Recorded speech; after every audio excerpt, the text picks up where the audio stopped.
If you take a job offer without negotiating and that single skipped conversation is worth just 10% of your starting salary, it will cost you $414,707 over a 40-year career. Not because you make one bad decision, but because that 10% gap compounds every single year you get a raise for the rest of your working life. We've talked about compound interest building wealth and credit card debt destroying it the same way in reverse.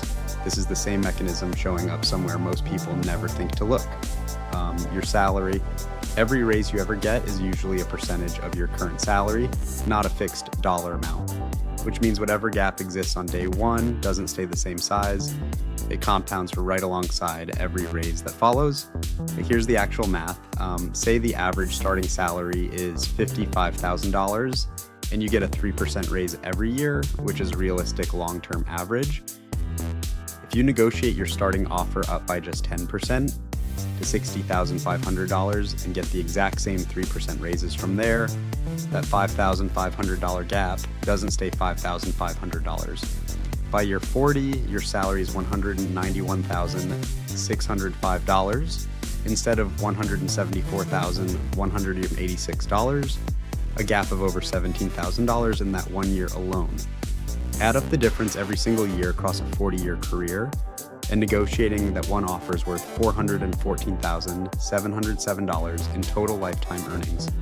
One conversation, 10 minutes maybe, $414,707. This is why career advice that sounds like, just don't worry about it, you'll make more later, misses the actual math. It's not about the raise you get later, it's that skipping the negotiation at the start means every future raise is calculated off a smaller number, forever. The compounding doesn't care that the original gap was only a few $1,000s, it only cares that the gap exists and that it gets multiplied every year after. To be clear, not every offer is negotiable, and not every negotiation succeeds. Some employers have fixed pay bands, and pushing too hard in the wrong context can backfire. This isn't always demand more, no matter what.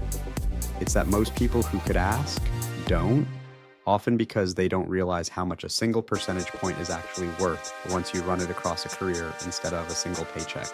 The takeaway: a salary negotiation isn't a one-time win or loss. It's a permanent multiplier on every raise that follows it for the rest of your career. The version of you that asks the question once is worth over $400,000 more than the version that doesn't. If this made the small percentage compounded over decades pattern click, that's the same math from the compound interest and credit card videos, linked above. Subscribe if you want the rest of this series.